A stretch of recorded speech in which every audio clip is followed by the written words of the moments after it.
Look, I get it. Those puppy dog eyes are absolutely impossible to resist when you're eating something delicious. But here's the thing, some of the foods we consider completely harmless are sending thousands of dogs to emergency veterinary clinics every single year. And the scary part is that most dog owners have no idea. They're putting their pets at risk. So today, I'm going to walk you through 5 foods that should never, ever go anywhere near your dog's mouth. And trust me, some of these are going to surprise you. Let's start with number 1, grapes and raisins. Now, I know what you're thinking. They're just fruit, right? How bad could they be? Well, here's what the research actually shows. Approximately 50% of dogs that ingest grapes or raisins develop kidney failure. That's not a small risk. We're talking about a coin flip between your dog being okay and your dog's kidneys shutting down. Recent research has identified tartaric acid as the most likely cause.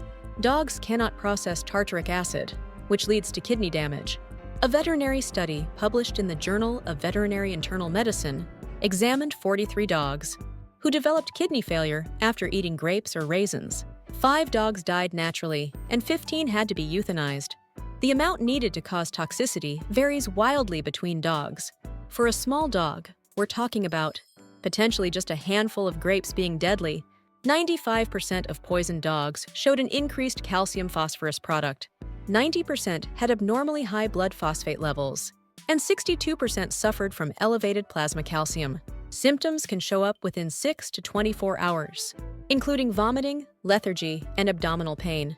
Number 2, and this one catches a lot of people off guard, xylitol. You've probably never even heard of it, but it's everywhere. Sugar-free gum, sugar-free candy, certain peanut butters, toothpaste, even some baked goods. It's a sugar substitute that's perfectly safe for humans, but absolutely devastating for dogs.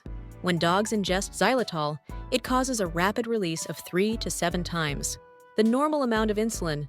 This can cause profound drops in blood sugar as soon as 30 minutes to 2 hours after ingestion. But it gets worse. Higher doses lead to increased liver enzymes within 12 to 48 hours, and liver failure within 24 to 48 hours.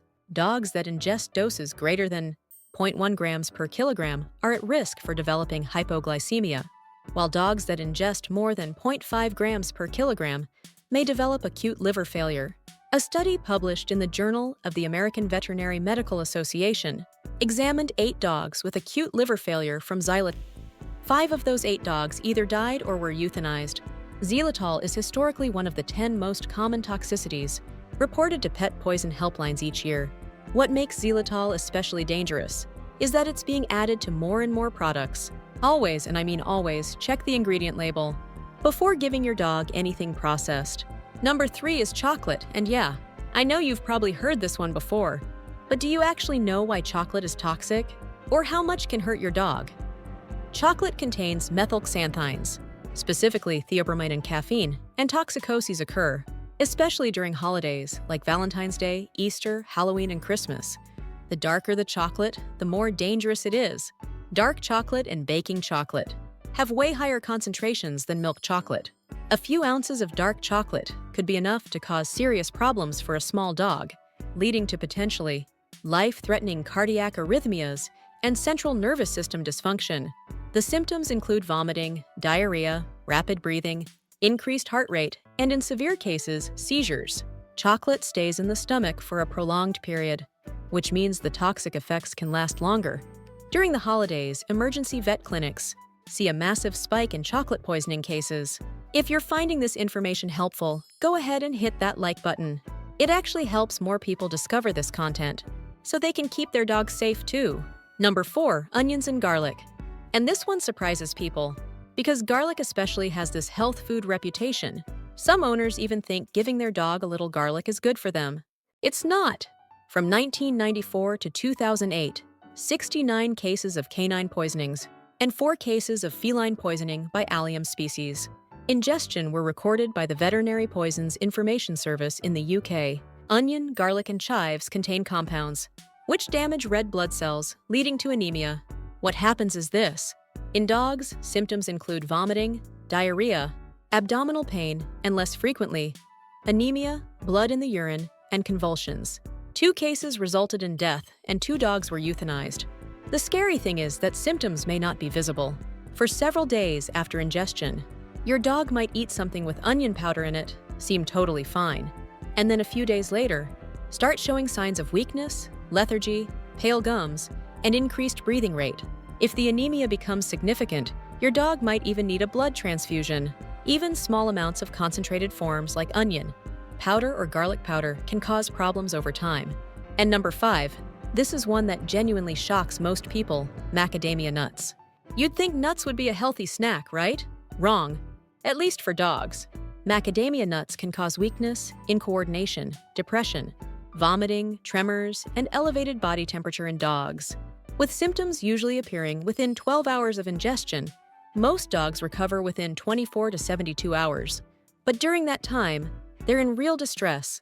Imagine not being able to stand properly, trembling uncontrollably, and feeling weak and nauseous. That's what your dog goes through after eating macadamia nuts. What's particularly frustrating about macadamia nut toxicity is that, like grapes, we still don't fully understand the exact mechanism that causes it. We just know that it happens. And it happens often enough that veterinary toxicologists consider it a well-established danger. Because macadamia nuts are often in cookies, trail mix, and other snacks, dogs can accidentally get into them pretty easily. Here's what really gets me about all of this. According to world statistics, dogs and cats account for 95 to 98% of all reported animal poisoning cases. Dogs are far more likely to experience food-related toxicities than cats, due to their scavenging nature. Our dogs trust us completely. They don't know what's safe and what's not. That's our job as their owners. So what do you actually do if your dog eats one of these foods? Time matters. Call your veterinarian or a pet poison control hotline immediately. Don't wait to see if symptoms develop. The faster treatment begins, the better the outcome. For many of these toxins, inducing vomiting within the first few hours can make the difference between a full recovery and a medical emergency. Your vet might also use activated charcoal to prevent absorption or start IV fluids to protect the kidneys. But prevention is always better than treatment. Read ingredient labels on everything. Keep these foods completely out of reach. Educate anyone who might be around your dog, family members, house guests, even dog sitters. Make sure everyone knows the rules. And honestly, just get in the habit of never feeding your dog table scraps unless you're absolutely certain they're safe. This isn't about being paranoid. This is about understanding that dogs metabolize things differently than we do. Their bodies process chemicals in ways that can turn something harmless for us into something life-threatening for them. And the research backs this up. These aren't just theoretical risks. These are documented cases with real outcomes that veterinarians see in emergency clinics every single week. The good news is that with awareness, these poisonings are completely preventable. You now know what to avoid. You know what to look for. And you know that if something does happen, immediate action can save your dog's life. Share this information with other dog owners. The more people who understand these dangers, the fewer dogs end up in emergency rooms. Your dog depends on you to make the right choices for their health and safety. They can't read ingredient labels. They can't resist temptation when something smells good. That's on us. So be the kind of owner who double-checks everything, who keeps dangerous foods secured, and who acts fast if an accident happens. If this video helped you learn something new about keeping your dog safe, make sure to subscribe to the channel. I break down veterinary science and pet care in ways that actually make sense and give you information you can use to be a better pet owner. Thanks for watching, and give your dog an extra belly rub for me tonight. Just make sure the treats you give them are actually safe.